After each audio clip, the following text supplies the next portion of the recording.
ก็ขอยกมือ10 นิ้วกราบนบนอบน้อมยังพระติรัตนแก้วเจ้าตั้ง3 ประการอันมีพระพุทธพระธรรมพระสงฆ์อันเป็นสรณะที่เปิงที่เคารพนับถืออันสูงสุดในชีวิตขอกราบคารวะแตบไต้ไวยสาปารมีธรรมพระมหาเถรานุเถระเจ้าคณะพระสังฆาธิการภิกขุสงฆ์องค์สมณเณรจุตนจุองค์โดยความเคารพเจริญสุขเจริญปอนปออกไม่ออกศรัทธานบุญตินจองห้องวัดจุหนุ่มเท่าใจยิงก็ขอน้อมต้อนรับทุกท่านเข้าสู่รายการมรดกธรรมกำเมืองต่างสถานีวิทยุกระจายเสียงพระพุทธศาสนาแห่งชาติและสังคมคลื่นเพื่อการศึกษาพระพุทธศาสนาและวัฒนธรรมคลื่นพระพุทธศาสนาและจริยธรรมตลอดจนคลื่นวิทยุสีขาวเพื่อเจ้าประชาดำเนินรายการโดยอัตมภาพพระครูวิสิทธิ์ศิลาภรณ์เจ้าคณะตำบลประแดดเจ้าอาวาสวัดวังสิงห์คำตำบลประแดดอำเภอเมืองจังหวัดเชียงใหม่เป็นผู้ดำเนินรายการนำรายการนี้มาปะปะกับปออกไม่ออกศรัทธานบุญเป็นประจำตั้งแต่เวลานี้เป็นต้นไปก็ขอกราบขอบพระคุณในเมตตาปารมีธรรมท่านผู้อำนวยการสถานีวิทยุทุกสถานีทุกเครือข่ายขอบพระคุณท่านเจ้าจันทร์พระครูอภิวัฒนวิกรมท่านผอ.คลื่นวิทยุสีขาวเพื่อเจ้าประชาที่ได้มอบถวายเวลาฮือกับต่างรายการตลอดจนท่านผู้อำนวยการวิทยุเจ้าหน้าที่ช่างเทคนิคทุกท่านทุกรูปทุกคนที่สำคัญกราบขอบพระคุณครูบาอาจารย์ท่านเจ้าพระเจ้าประสงค์องค์สามเณรตลอดจนปออกไม่ออกศรัทธานาบุญทุกท่านที่ได้ติดตามสดับรับฟังติดตามเป็นกำลังใจมาโดยตลอดปะกันวันนี้อากาศสดชื่นแจ่มใสเย็นสบายก็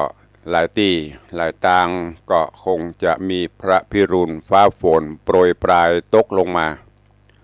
อากาศก็ชุ่มฉ่ำชุ่มเย็นขึ้นมาท้องฟ้าก็อึมครึมมืดครึมอยู่ วันนี้ก็ขอให้เป็นวันแห่งความสุขของทุกท่านเนอะสุขทั้งกายสุขทั้งใจดำเนินกิจการใดๆก็ขอให้มีความสำเร็จผลทุกประการเดินทางไปแห่งหนตำบลใดก็ขอให้ได้แกล้วกราดปลอดภัยขอคุณพระรัตนตรัยปกป้องคุ้มครองทุกรูปทุกท่านโดยทั่วกันตัวเองตอนนี้ก็จะเจริญปอนต้อนรับสาธุชนเนอะที่ได้เข้ามาติดตามต่างหน้าจอ Facebook ไลฟ์สดของสถานีมรดกธรรมวัดวังสิงห์คำของทีวีวัดฝ่ายหินของ104ธรรมะคลายเครียดและหน้าจอ Facebook ไลฟ์ของญาติโยมทุกท่านที่ได้เข้ามาแล้วก็บักแล้วจะพอจะฟังคนเดียวป้ากันกดแชร์บุญแชร์เสียงนี้ไปสู่เพื่อนในกลุ่มตัวเองเจริญปอนต้อนรับโยมแม่ปราณีพยัคฆ์ไคหพลน้องแต้นสันปะตองเจริญปอนโยมปราณีโยมวาลีอินทกุลเจริญปอนคุณโยมชิดชบาเจริญปอนคุณโยมสุปราณีรูมารองหัวแดง สันกระแปงกำลังเข้ามาชมอยู่ก็เข้ามาแล้วก็กดแชร์กดไลค์ไปสู่เพื่อนๆในกลุ่มกันตัวเนอะ ก็เป็นประจำกูวันพุธได้รับเมตตาจากท่านเจ้าจันทร์พระครูอภิวัฒนวิกรมและท่านผู้อำนวยการในเครือข่ายวิทยุสีขาวเพื่อเจ้าประชาได้มอบถวายเวลาให้กับทางรายการก่อนที่จะได้พบได้ปะกันตุลุงก็ขออนุญาตนำข่าวสารมาแจ้งประชาสัมพันธ์ให้ญาติโยมสถานบุญได้รับรู้รับทราบก่อนเนาะก็เดี๋ยวมันจะลืมก็ขอเชิญญาติโยมสาธุชนทุกท่านร่วมงานในการทำบุญหล่อเตียนเข้าพรรษาเนอะเป็นประจำทุกปีเพื่อที่จะสืบทอดหรือว่าสืบสานประเพณีวัฒนธรรมร่วมกันในการทำนุบำรุงพระพุทธศาสนาตัวเองก็ทางคลื่นวิทยุสีข่าวเพื่อเจ้าประชาก็เจริญปอนเรียนเชิญ FC แฟนรายการทุกท่านร่วมงานทำบุญหล่อเทียนภาษาเพื่อถวายวัดวาอารามในรอบปีหรือว่าประจำปีจะรอบปีประจำปี2566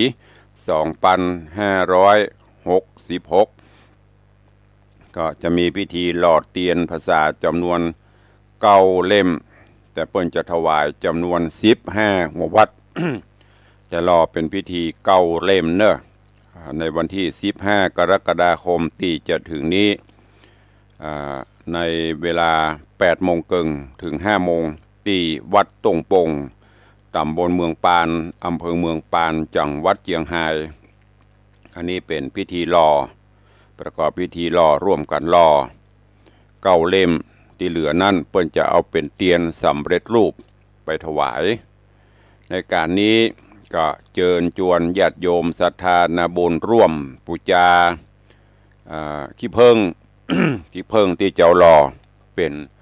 แผ่นเตียนธรรมจักรแผ่นละ20 บาท20 บาทเนอะใครจะห่วมก็เจริญปอนเจิญได้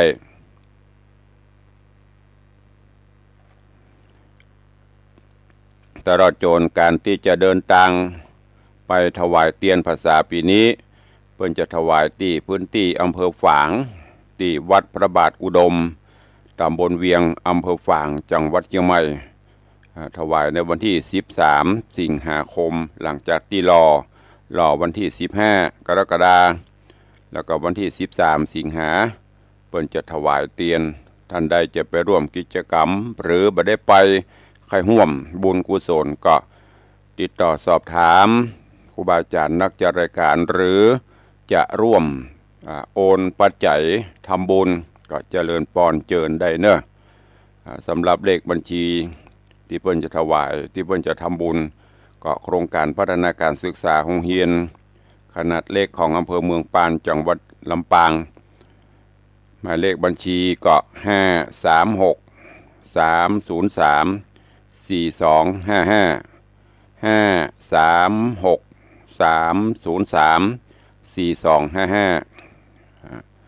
หรือจะร่วมบุญกุศลรอดเตียนอะไรอย่างก็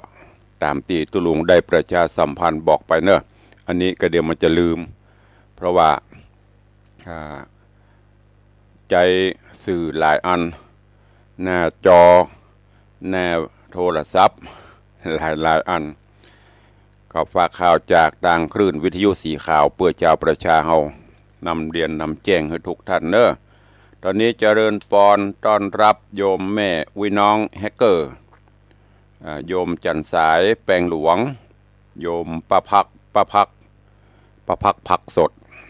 ตลาดสดต้นพยอม สนใจติดต่อได้ผักกาดกะหล่ำผักสปาวผักมีหมด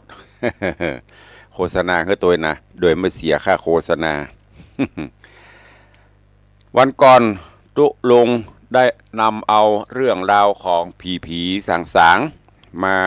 ฮือญาติโยมทั้งหลายได้รับฟังกันแต่ว่าก็ได้ได้จ๋าเกี่ยวกับเรื่องของ ผีเจ้าตีผีโพงแต่ว่านี่ก็ตามคำเรียกร้องของสาธุชน FC ใครฟังตุลุงก็ไปเสาะไปเปิดมาเอามามาจ๋าเพื่อจะได้คลายสงสัยผู้เฒ่าผู้แก่น่าจะหูแต่เยาวชนลูกหลานรุ่นใหม่รุ่นไฟแรงจะบ่ค่อยหูเรื่องราวเดิมเรื่องราวโบราณอันเป็นสิ่งที่มาจนถึงยุคปัจจุบันนี้ก็จะบ่ค่อยหูเพราะก็จะไปเอาในสื่อในอย่างต่างๆเป็นรุ่นใหม่เพราะฉะนั้นก็ต้องเอามาเชื่อมต่อระหว่างรุ่นเก่ารุ่นใหม่รุ่นต่อรุ่นจะได้หูเกี่ยวกับวัฒนธรรมประเพณีจารีตฮีตฮอยโบราณเฮาเจริญปอนต้อนรับโยมปินันล่าเนอะปินันจรันปิยจันทร์กราบสาธุตุลุงสาธุเจริญปอนปินันตัววันนี้จะเอาเรื่องของผีเหมือนกันมาเล่าให้ฟังแฮมเรื่องผีมีเปลอะนะต่อจากวันก่อนนั้นวันนี้จะพูดถึงเรื่องผีมดเดือนเก่ามานี่โอ้แต่ละผามประเดี๋ยวก็มีอยู่นะก่อนจะเข้าภาษานี่เพิ่นจะไปฟ้อนเจ้าทรงฟ้อนนั่นฟ้อนนี่ผีมดผีเมงที่ได้ยินได้ฟังกันลูกหลานก็จะได้ยินอุ้ยไปฟ้อนผีมดไปฟ้อนผีเมงแต่เฮาบ่ฮู้ว่าผีมดมันเป็นจะได้ผีเมงเป็นจะได้ผีกะผีโพงผีม้าบ้องอย่างอีแม่ว่าวันนั้นน่ะมันเป็นจะได้ผีเจ้าตี้เจ้าแดนผีปู่ผีย่ามันเป็นจะได้อันนี้ถ้าเป็นอย่างเฮาถ้าเป็นเมืองคนเท่านี้เนาะมันก็จะเป็นอันนั้นเป็นทหารอันนี้เป็นตำรวจอันนี้เป็นครูเหมือนเดียวกันนั่นน่ะแต่ว่าอันนี้เกี่ยวกับเรื่องของผีสางนางไม้ ตุลุงก็ไปเสาะไปค้นมาอันนี้เพิ่นเขียนในข่วงพญาขออนุญาตข่วงพญาหนังสือข่วงพญาซึ่งรวบรวมเป็นเล่มโดยสถาบันอุดมศึกษาเพื่อพัฒนาท้องถิ่นของมหาวิทยาลัยราชภัฏเชียงใหม่สำนักศิลปะวัฒนธรรมมหาวิทยาลัยราชภัฏเชียงใหม่เพิ่นก็ได้ไปสอบไปถามไปสัมภาษณ์แล้วก็เอามารวบรวมท่านก็สามารถที่จะหาซื้อมาอ่านได้ ตุลุงก็ไปเสาะไปค้นคว้าเอามาเล่าคือญาติโยมต่างหลายได้รับฟังเรื่องของผีมดญาติโยมต่างหลายผีมดอันนี้ก็เป็นผีบรรพชนเป็นผีบรรพบุรุษเช่นเดียวกันที่เปิ้นเลี้ยงเปิ้นสืบทอดกันมาต่างสายพระกูลสายตระกูลโดยผ่านสายต่างไม่ยิงเป็นลักเนอะผีมดนะเหมือนกับผีปุญญานั่นนะเปิ้นจะยึดเอาต่างสายไม่ยิงเป็นลักสืบทอดย้อนหลังไปหลายชั่วอายุคนถ้าเจ้าของผีเลี้ยงดูหรือว่าดูแลเอาใจใส่เป็นอย่างดีก็จะเป็นผีที่ฮือกุลแก่เจ้าของผีมดเป็นคนละสายกับผีเมงนะผีมดกับผีเมงนะผีมดเป็นคนละสายกันกับผีเมงผีสองสายนี้เปิ้นจึงบ่ห่วมพิธีแล้วก็ฟ้อนในผามเดียวกันเปิ้นบ่ฟ้อนห่วมในผามเดียวกันแม้แต่ลักษณะของผามประลำผามฟ้อนนี่นะก็บ่เหมือนกันผีมดมีกุลในด้านการรักษาโรคโดยเปิ้นจะไปเข้าร่างทรงเจ้าของแล้วก็ทำการรักษาโรคต่างๆคือกับคนทั่วไปก็ใช้วิธีรักษาโดยคาถาเสกเป่ารักษาด้วยน้ำมนต์แต่ถ้าเลี้ยงหรือดูแลบ่ทั่วบ่ถึงเลี้ยงบ่ดีพฤติกรรมบ่ถูก ผีมดก็จะฮื้อโตดเช่นจะทำให้เจ้าของผีและก็ครอบครัวเกิดความเศร้าหมองบ่มีสง่าราศีทำสิ่งใดก็บ่ขึ้นที่เฮาได้ยินเพิ่นว่าหิบ่มากะบ่ขึ้นปลายบ่ปอก็จะแอวไปขายขี้หน้าเจ้าของคือได้อับอายโดยการเข้าไปสิงไปสถิตหรือว่าไปสิงคนแล้วก็บอกชื่อเจ้าของอันเนี้ยคนที่เข้าที่นิพนธ์จะห้องว่าเนี่ยเป็นผีกะล่ะคืออู้ง่ายๆก็คือจากผีมดที่เฮาดูแลเลี้ยงดูเปิ้นถ้าเลี้ยงดูบ่ดีปฏิบัติจากที่เคยฮื้อกูลก็จะเป็นฮื้อโตดนะปลายบ่ปอเอาไปขายขี้หน้าแหมเนี่ยอย่างที่เขาได้ยินเนี่ยจากผีมดก็กลายเป็นผีกะผีกะผีกะกะยักษ์ก็ยังมีอยู่ไปเข้าสิงเปิ้นไปเลยแล้วก็เอาไปขายเอาเจ้าของนะไปขายหน้า เพราะฉะนั้นเจ้าของผีมดหรือว่าสายผีที่เปิ้นผีบรรพชนเปิ้นเป็นผีมดผีอย่างเนี้ยเปิ้นก็จะต้องมีการทำพิธีเลี้ยงถวายเลี้ยงใหญ่3 ปีเตื้อกาหรือว่าปีละครั้งกาปีละครั้งกาตามที่เปิ้นได้ยื่นโยงได้ตกลงขอไว้ที่เขาจะหันเปิ้นพิธีฟ้อนผีผีปู่ผีย่าผีบรรพชนบางพราหมณ์ก็เป็นผีมดบางพราหมณ์ก็เป็นผีเมงตามที่จะตกลงสัญญากันขอกับเปิ้น3 ปีเทื่องกา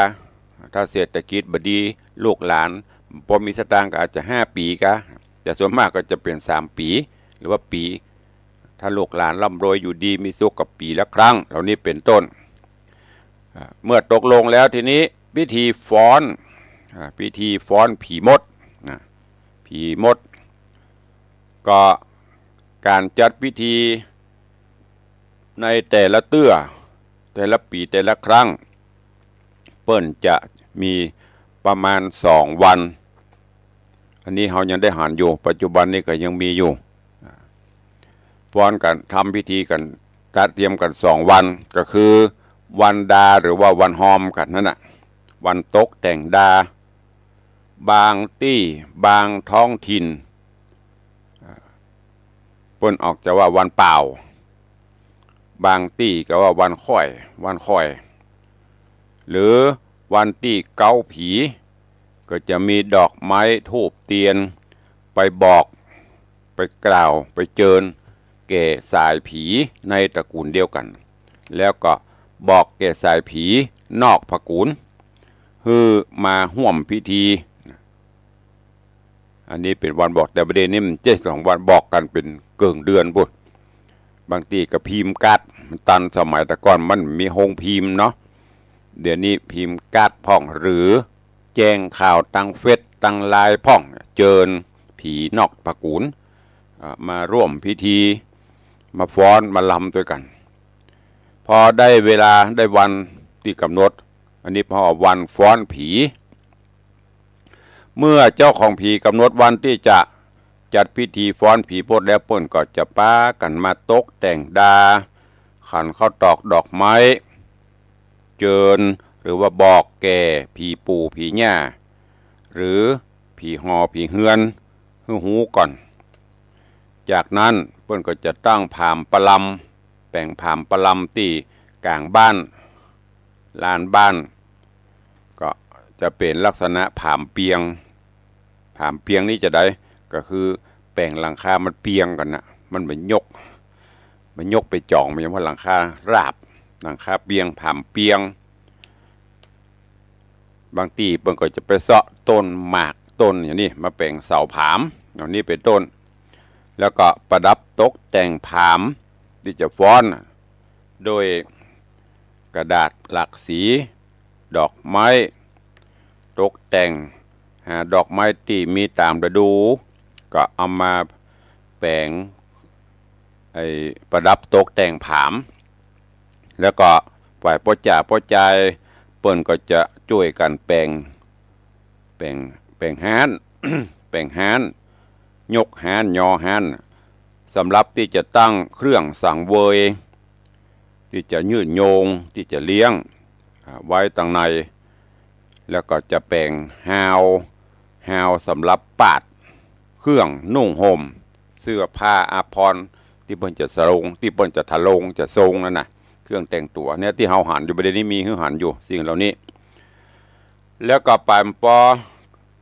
ก็จะต้องเตรียมของข้าวหวานอาหารต่างๆผลหมากหลากไม้ขันครูเปิ้นจะใจขันเครื่อง12มีหมากปู12สวยดอกสวยเตียนสวยเนี่ย12หมากแห้งปูแล้วก็บางที่ก็ใจเพิ่มเติมแหม12คด12ก้อมหมู่นี้อันนี้เป็นเครื่องของแต่ละที่เปิ้นมีเนอะแปลว่าข้อตกลงของอีเมตาอันของอันนี้ก็สู้แล้วแต่ที่เปิ้นปฏิบัติเปิ้นสืบกันมาตลอดจนแปลงควักข้าวเปลือกควักข้าวสารผ้าขาวผ้าแดงหอยเบี้ยอันนี้ลูกเป้งลูกอย่างพ่องที่เปิ้นจะใส่เข้าไปตามที่เปิ้นเคยปฏิบัติอันนี้มาขันโยงจากนั้นก็จะมีวงปีวงพาดกองมโหรีปีปาดมาบรรเลงเพื่อความคลึกครื้นอันนี้เรื่องการฟ้อนผีมดเนอะตอนที่กำลังเข้ามาชมอาจจะอันตุลุงอู้เรื่องอะไรอย่างนี้นะเอาเรื่องผีมดมาอู้ให้ฟังเริ่มตั้งแต่ที่มาที่ไปแล้วก็การเตรียมการฟ้อนเมื่อถึงวันฟ้อน วันฟ้อนผีมดเจ้าภาพก็จะจัดเครื่องสังเวยต่างๆเอามาใส่ถาดหรือขันโตกตั้งไว้บนฮานที่เปิ้นแปลงไว้ในผามนะตั้งไว้บนฮานแล้วก็นำผ้าสโลงผ้าที่เปิ้นจะมัดหัวผ้าเขียนหัวผ้ากองบ่าเสื้อผ้าต่างๆเอามาปาดหาวไว้หาวที่เปิ้นแปลงหิมฮานนั่นน่ะเพื่อให้เจ้าของผู้ที่จะมาเข้าทรงนะ ที่เขาจะหันเปิ้นก็ได้อยู่ลุกไปห้อยผ้าห้อยอย่างกันเนี่ยเปียได้ก็บอกเข้าปกว่าจะเอาผ้ามัดหัวพ่องสโลงพ่องเสื้อพ่องมานุ่งเวลาประมาณ9 โมงป่ายสายผีที่เปิ้นได้แจ้งเจ้าภาพได้เจิญก็จะปากันมาห่วมที่บ้านที่เปิ้นจะฟ้อนผีมีตึงแม่ยิงมีตึงป่อใจแล้วก็จะมีดอกไม้ธูปเทียนมาห่วมพิธีจากนั้นที่เขาจะหันนะเจ้าภาพเปิ้นก็จะจุดธูปจุดเทียนที่หน้าหอผีแล้วก็จะโยงขันผีบอกกล่าวเจิญผีฮือมาเข้าประทับฮือมาทรงในร่างของแต่ละคนแล้วก็จะกล่าวขอฮือผีปกปักรักษาลูกหลานในพระกุลคือมีความเป็นอยู่สุขสบายอันที่เป็นก็ขอให้หาย ต่อโดยจากการมัดมือผูกข้อไม้ข้อมือให้กับลูกกับหลานจากนั้นวงมโหรีปีปาดก็จะบรรเลงเพลงคนที่เป็นสายผีเมื่อได้ยินเสียงดนตรีปีปัดตึงทิ้งเนี่ยมันถึงคนคิงลูกเงียกนะ อันนี้มันเจตุลุงเด้อแต่หานเปิ้นบอกนะมันถึงปากันละเดี๋ยวลุกไปเต้นไปฟ้อนไปลำสายผีเก้าพ่องกับผีที่เจิญมาพ่องที่เฮาหันนั่นน่ะ ตลอดวันเต้นกันไปเปิ้นจะมีเป็นจังหวะไปตั้งแต่ผีมดกินบะเป้าหมูเนี่ยที่เขาหันเปิ้นเนี่ยเปิ้นฟ้อนกันนะทีนี้ถึงเรื่องการฟ้อนก็จะใช้เวลาปุ่นวันก็เด้อไปฟ้อนไปจนถึงเวลาพักเที่ยง พักกลางวันก็จะหยุดพักกินข้าวกินน้ำผีพวกก็กินข้าวอย่างเฮาได้โหลดถึงเวลาก็ต้องจอดต้องย่างพักเที่ยงกินข้าวกินน้ำกันช่วงบ่ายก็จะฟ้อนต่อแต่บ่ายนี้จะเริ่มเพิ่มความสนุกสนานคลึกครื้นนักขึ้นเพราะว่าในช่วงระหว่างฟ้อนนั้นก็ยังมีการ เล่นหลายอย่างมีการแสดงเป็นว่าฟาดต่อฟาดแตนที่ใจไม้ฟาดเข้าแตนที่พอเอามัดเป็นสมมุติคือมันทั่วประลำแตกไปก็เป็นการแสดงแล้วก็มีการแสดง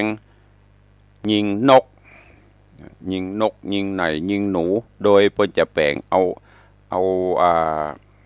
การบะเป้ากันอย่างนี้มาแปลงเป็นหูบนกหูบอย่างจำลองจากนั้นก็พญาผาเบี้ยก็จะนำเอาบอกไม้ไผ่ใส่น้ำไล่ลำไปรอบๆเพื่อทำพิธีบนห้องกระทุ้งฟ้าดึงฟ้าเพื่อให้ฝนตกต้องตามฤดูกาลให้เข้ากล้า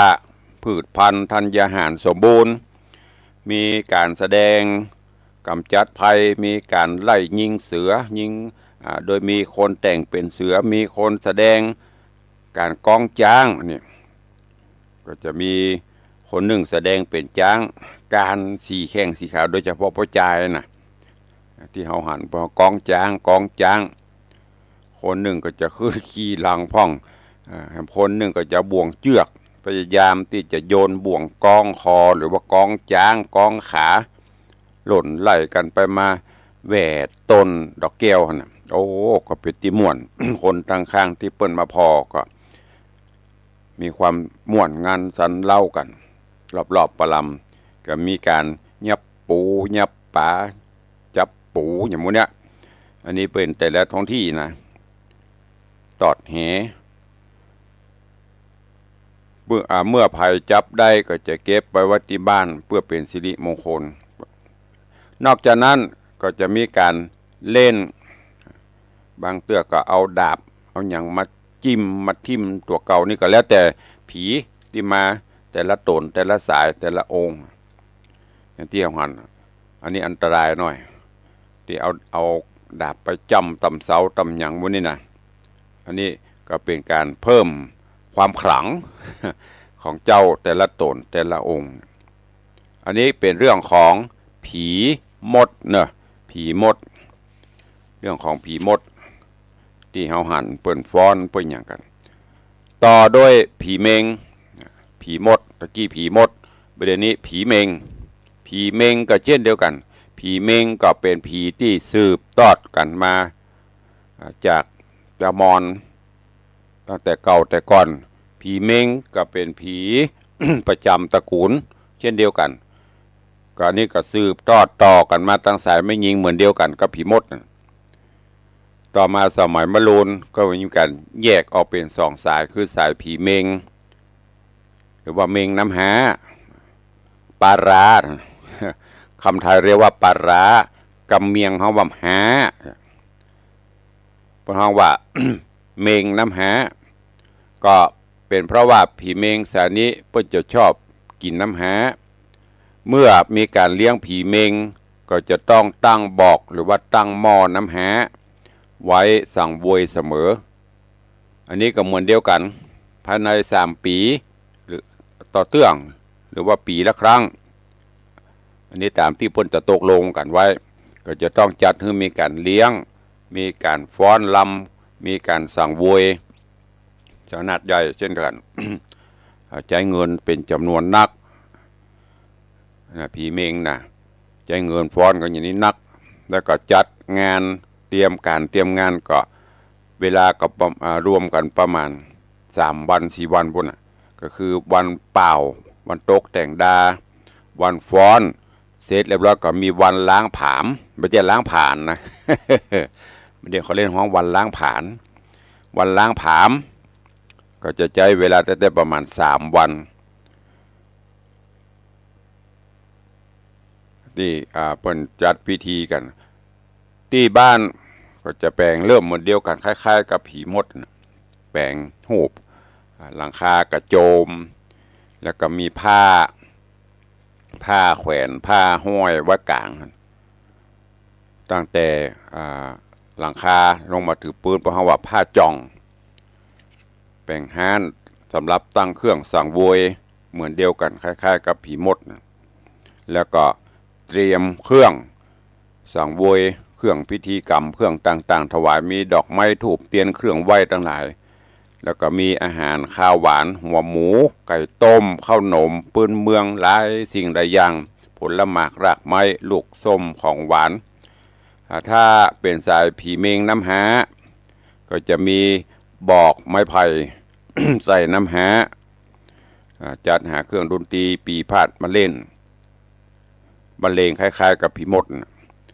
ทีนี้ขันครูเพิ่นก็จะมีหมากมีปูมีดอกไม้ทูบเทียนเบี้ยหอยเงินทองข้าวเปลือกข้าวสารผ้าขาวผ้าแดงลูกเป้งนี่เอามาใส่ขันตั้งขันโยงของเพิ่นเมื่อถึงเวลาฟ้อนเจ้าภาพก็จะจัดเครื่องไหว้เครื่องสังเวยใส่ขันใส่พานใส่ขันโตกตั้งไว้บนแฮนที่ผามปลำตั้งใน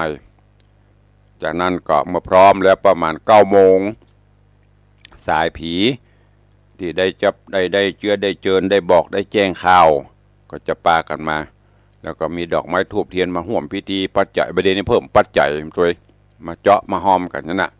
ถึงเวลาเจ้าภาพก็จะจุดธูปจุดเทียนที่หน้าหอผีประจำแล้วก็จากนั้นก็จะมีการโยงขันครูโยงขันผีบอกกล่าวเล่าขานเจิญฮือตระกูลผีเจ้าผีทรงฮือฮับทราบแล้วก็เจิญผีมาเข้าทรงร่างขอฮือผีได้ช่วยคุ้มครองลูกหลานในตระกูล ฮือมีความอยู่เย็นเป็นสุขผีในร่างทรงก็จะมัดมือฮือแก่ลูกแก่หลานจากนั้นก็ปีปาดมโหรีปีปาดก็เริ่มบรรเลงผู้รักผู้ใหญ่ผู้อาวุโสจำนวนหนึ่งในสายตระกูลผีเดียวกันก็จะเตียวเข้าไปนุ่งผ้าสลงนุ่งเสื้อมัดหัวมัดศีรษะเอาผ้ากองคอแล้วก็ไปที่ผ้าแขวนที่ปล่อยเอาแขวนเอาห้อยกลางผามมันน่ะดึงผ้าผืนนั้นเอามาปิดหน้าปกหน้าแล้วก็หมุนน่ะแล้วก็กองสั่มบึ้งตุ่มดำก็เดียวก็จะคล้ายๆอย่างผีเข้าสิงก็จะมีอาการซึมตาปื้อรู้สึกตัวผ่องม้วนอ่ะ จากนั้นก็จะลงมือฟ้อนไปตามจังหวะเสียงโหรีปีปาดคนต่อไปก็จะทำเช่นนี้อันนี้เพราะว่าผีเมงพอได้จังหวะกล่องบรรเลงมันเข้า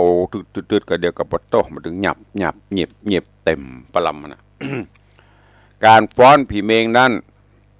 เปิ้นจะอนุญาตให้ผีนอกภกูลนะ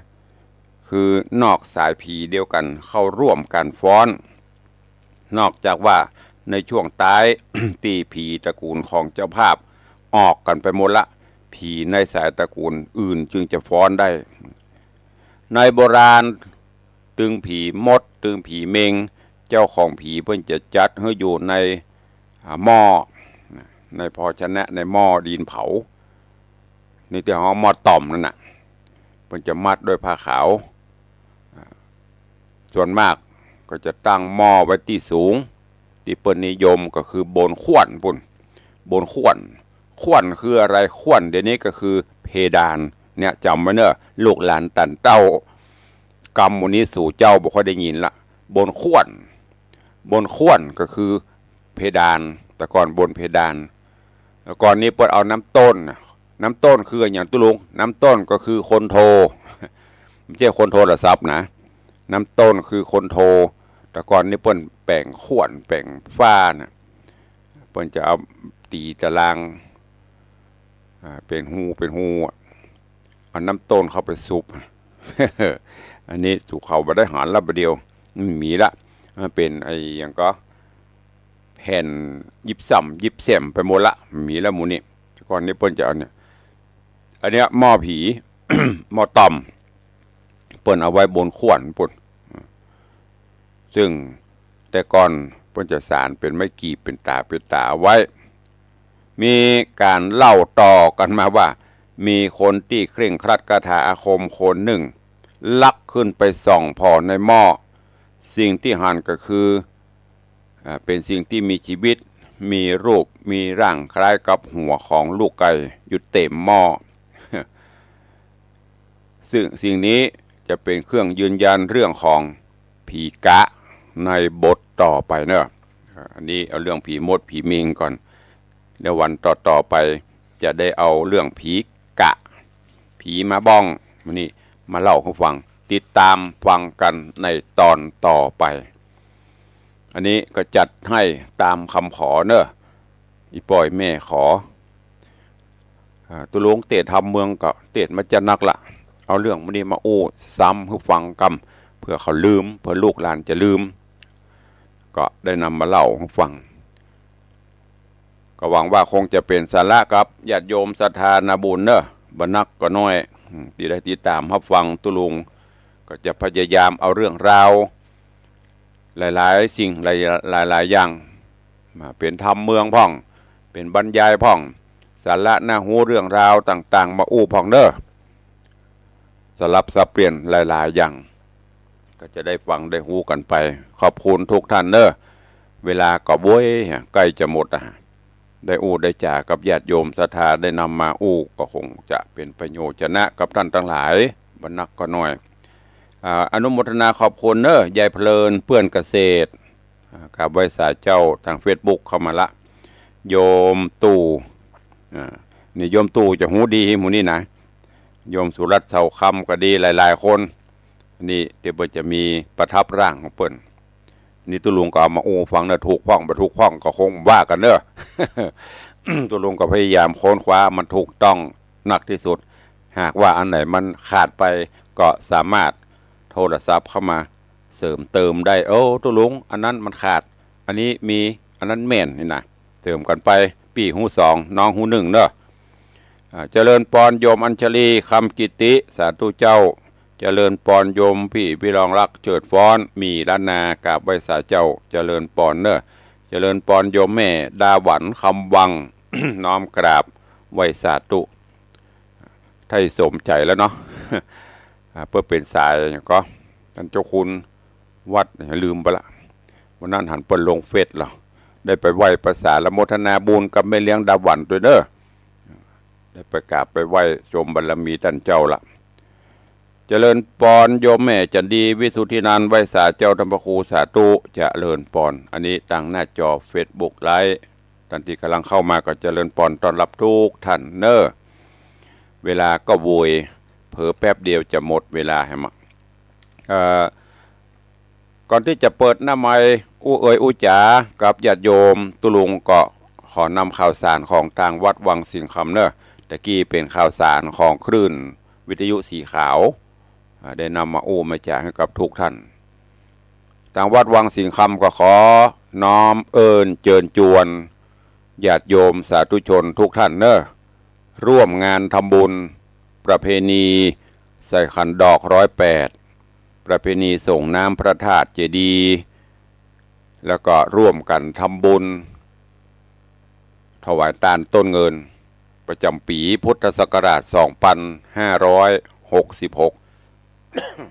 ณ ที่วัดวังสิงห์คำตำบลประแดดอำเภอเมืองจังหวัดเชียงใหม่กำหนดการวันเสาร์ที่ 15 กรกฎาคมวันอาทิตย์ที่ 16 กรกฎาคมวันจันทร์ที่ 17 กรกฎาคม 2566 นี้3 วัน 3 คืนเปิดให้ญาติโยมศรัทธาได้มาไหว้มาสามาทำบุญใส่ขันดอกบางท่านอาจจะพลาดงานใส่ขันดอกอินทขีนก็ปากันมาที่วัดวังสิงห์คำได้เนอะ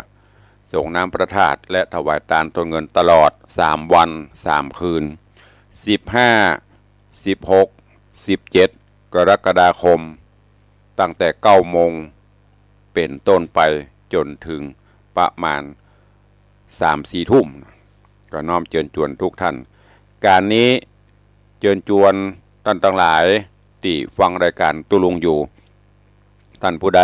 มีกุศลและจิตเจตนาอยากจะให้จะหอมจะร่วมบุญในการเป็นเจ้าภาพสังฆทานถวายพระสงฆ์องค์ข้าเจ้าที่ได้นิมนต์มาโปรดเมตตาเจริญพระพุทธมนต์จำนวน50 ชุดชุดละ 2,500 บาทสังฆทานชุดกลาง ชุดละ500 บาทชุดถวายพระธาตุเจ้าเจดีย์อันจะมีขันดอกมีดอกบัวมีประทีปมีผางประทีปหยอดประทีปหลวงมีตุงปัจจัยน้ำขมิ้นส้มปล่อยอันนี้ก็ชุดละ299 บาทนะใครจะร่วมกี่ชุดก็ได้หรือจะร่วมโมทนาบุญซื้อดอกบัวปุ๊บมาถวายเป็นพุทธธรรมสังฆปูชาในโอกาสใส่ขันดอกก็ร่วมได้ตามเจตนาขออนุโมทนาขอบคุณโยมพ่อเลี้ยงธนวัฒน์โยมแม่เลี้ยงทัดพิชาสุสิงห์คำร่วมโมทนาบุญเป็นเจ้าภาพซื้อดอกบัวจำนวน999 ดอกเป็นเจ้าภาพตยตานชุดถวายบูชาพระธาตุเจ้าเจดีย์ชุดละ299 บาทแถมจำนวน12 ชุดเป็นเจ้าภาพสังฆทานชุดใหญ่ถวายพระมหาเถระชุดละ 2,500 บาทแถมจำนวน12 ชุดขอบคุณอนุโมทนาบุญกับท่านที่ร่วมบุญมาก็มีโยมแม่อุดคิดชัยถวายพระธาตุ1 ชุดโยมปีอัญชรีคำกิตติ1 ชุดโยมแม่เพนศรีอินทศักดิ์ลงขอดเปล่า1 ชุดป่อพัดแม่จันเปงอุ่นผูกร่วมเป็นเจ้าภาพสังฆทานชุดกลาง1 ชุดเป็นเจ้าภาพชุดบูชาพระธาตุเจ้าเจดีย์แห่ง1 ชุดแม่อุ้ยจันคำแม่อุ้ยมอนจันคำแสงบุญ1 ชุดแม่สุพัฒน์เอี่ยมเจริญ1 ชุดแม่เกศรชัยวุฒิแม่สุธรรมอินทรีย์1 ชุดแม่เดือนมนปิยจันทร์1 ชุดพ่อเท่าพงบุญชัย1 ชุดแม่เท่าบัวเงินบุญชัย1 ชุดโยมพรตรีบุญชัย1 ชุดโยมแสงสาบุญชัย1 ชุดเด็กชายแสงเมืองบุญชัย1 ชุดเด็กหญิงอัญชรีบุญชัย1 ชุดโยมจันต้า1 ชุดโยมยง1 ชุดเด็กชายก่อคำ1 ชุดโยมแสงโยมสวย1 ชุดพินันอินสมเตปินพินันอินสม7 สี2 ชุดปตุ้ยแม่แดง นายขนองทาคำแปงสังฆทานชุดกลาง2 ชุด 1,000 บาทแม่สังวานพุทธจันทร์ยายเพลินเพื่อนเกษตรชุดปูชาถวายพระธาตุ1 ชุดแม่สมทรงสิทธิตาโดยสิว1 ชุดแม่ละอองแก้วชุ่มใจ7 ยอด1 ชุดโยมแม่ประณีพยาไคหพลพร้อมลูกหลานหนองแต้นสันปะตองปูชาสังฆทานชุดกลาง2 ชุดปูชาชุดถวายพระธาตุ3 ชุดหอมซื้อดอกไม้ดอกบัวรวมเป็นเงินทั้งหมด 2,000 บาทเป็นนานจรัญปิยจันทร์นางสาวกัญญาพลหารโดยซิวสกแปงร่วมทำบุญสังฆทานชุดใหญ่1 ชุด 2,500 บาทอุทิศกุศลฮื้อปนันปันแม่อุ้ยไหลปิยจันทร์ป้อน้อยดวงพลหารนอกจากนั้นก็มีโยมแม่แสงเตชะตาโดยซิวสังฆทานชุดกลาง1 ชุด 500 บาทร้านนพกฤษโดยโยมนพกฤษโยมนัชชาเด็กโยมนพรัตน์กรีบประทุมร่วมทำบุญถวายทานต้นเงิน1 ต้น 1,000 บาทโยมแม่จันติบอุดคำหรือว่าแม่น้อยโดยซิว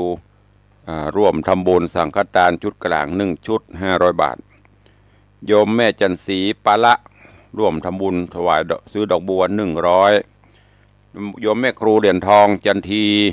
ร่วมทำบุญสังฆทานชุดกลางชุดกลาง2 ชุดแล้วก็ซื้อดอกบัวรวมเป็นปัจจัย 1,200 บาทขอบคุณอนุโมทนาบุญตัววันก่อนขอบคุณโยมป้อจันแก้วโยมแม่เสาคำรัตนภาธรเนอะรวมทำบุญนำเอาฝ้ายมัดมือฝ้ายไหมมือมาถวายทานขออนุโมทนาบุญตัวเอาแล้วเหรอเหลือเวลาแถมน้อยเดียวนะเวลามันวยนะวันเวลาวาลีมีท่านถามว่าหนังสือแล้วตุลุงหนังสือก็เดี๋ยวก็ประกาศทำกรรมเนาะเดี๋ยวมันจะซ้ำกันมันจะซับกันหนังสือก็มาเรื่อยๆอยู่ติดอันนี้เป็นงานปุ่น หลังจากส่งน้ำพระธาตุจะเป็นงานวันเกิดก็เป็นเดียวก็เอากำยังเนาะเดี๋ยวสถานจะงงใครจะอู้ใครจะใครจะจ๋ากับตุลุงเข้ามา โยมแม่สมทรงสิทธิตาไว้สาเจ้าสาธุเจริญปอนเปิดหน้าใหม่เนอะอ้าววันนี้คลื่นสีขาวเปื้อเจ้าประชาตั้งแต่จังหวัดน่านเป็นต้นมาจนกระทั่งถึงเจียงใหม่ลำปูนลำปางเนอะใครจะอู้ตัวตุลุงก็เข้ามาได้ถ้ามีเจตนาใครร่วมตุลุงประกาศเยกตุลุงประกาศอย่างอีแม่มตันฟังกำลังมาก็คืองานประเพณีส่งน้ำพระธาตุก็จะมีปูจาสังฆทานเป็นเจ้าภาพสังฆทานเนอะชุดใหญ่50ชุดละ 2,500 บาทชุดกลางชุดละ500 บาทปูจาถวายพระธาตุเจ้าเจดีย์อันมีตุงปัจจัยผางพตีบดอกไม้นี่ชุดละ299 บาทต้นเงินต้นละ999 บาทหรือตามจิตเจตนาโอ้บะหมี่เด็ดลุงบะหมี่ยกมือ10 นิ้วตั้งวางกิ้วกายเกษาร่วมโมทนาบุญด้วยกันก็ได้เด้อเจริญปอนอันถ้าลึงจะอีนะตุลุงขออนุญาตตัดสายเนอะตุลุงบอกหลายหลายครั้งแล้ววะเวลาโทรศัพท์นะให้ฟังจากโทรศัพท์จะไปฟังทางวิทยุ ท่านอาจารย์พระครูอภิวัฒนาวิกรมก็บอกหลายหลายครูบาอาจารย์ก็บอกถ้าโทรโทรศัพท์เปียโทรศัพท์ขึ้นมาแล้วเอาโทรศัพท์แนบข้างหูเวลาเปิ้นอู้ฮัลโหลก็อู้ตามนี้บ่ต้องไปฟังวิทยุเนอะเวลาฟังวิทยุมันสื่อสารกันนานหูเรื่องตุลุงได้ยินเสียงตุลุงฮัลโหลเอาพูดเยอะกว่าจะตอบมาเวลามันไปเรื่อยๆเสียเวลาหูนะว่าคนแก่คนเฒ่านะแต่ก็บอกหลายก็น่าจะหูเนาะ จะไปลึงกันล้ำไปอ่ะ เอาเข้ามาใหม่ใครจะอู้ตัวเข้ามาใหม่ฟังให้ดีนะถ้ามันติดแล้วฟังจากโทรศัพท์จะไปฟังวิทยุพอฟังจบแล้วก็ค่อยไปเร่งค่อยไปฟังวิทยุเนอะเอาเข้ามา0817836540บางพ่อตุลุงยังบอกเลขโทรศัพท์เจือก็คงจะจำก็ได้หมดแล้วเนาะ0817836540เหลือเวลาแถม3 นาทีจะหมดเวลาใครจะอู้ตัวก็เข้ามาเนอะถ้าคือหอดคือเติงใครเป็นกำลังใจก็โทรเข้ามาไม่เป็นกำลังใจก็แล้วไปบ่อู้บ่โทรก็แล้วไปบ่ว่ากัน สุดแล้วแต่ถ้าจะอู้ก็เข้ามาถ้าบ่อู้ก็แล้วไปมาละหันน่านตึงมีเจือจาดสายเดียวคนเดียวเอาไปเจือจังหวัดน่านเพราะน่านประเสริฐเอาเจริญปอนสาธุสาธุอนุโมทนาบุญกับพ่อนาเนอร์ที่เป็นอันนอนเนื้อเจือไข่เอาไว้เจือเมืองน่านให้คนเดี๋ยวเนาะสาธุอนุโมทนาขอบคุณโยมพ่อนานประเสริฐอันเนี้ยถ้าอาจารย์พระครูอภิวัฒนาวิกรมมาเอาไว้เจือให้คนตึงเมืองน่านตึงจังหวัดน่านมีคนเดี๋ยวโทรหานะ ผมว่าคลื่นวิทยุจังหวัดน่านนี่ให้รับฟังบัดทั่วกะฮะมีก็ป้อนานนะโทรหากู้รายการนะอ้าวอุดแต่บ้องเล่นบ้องเนี่ยคือตุลุงในวังนะจะไปวัดตุลุงอะไรอย่างว่าไปเลยนะก็หยอกล้อกันไปหายเครียด เซียวกันไปเล่นกันไปจะเนี่ยคือตุลุงในวังเนอะเจริญปอนสายที่2อยู่ไม่ออนยังฟังอยู่นะเจ้าสาธุโยมแม่ออนกะชื่อแม่ออนกะเจ้า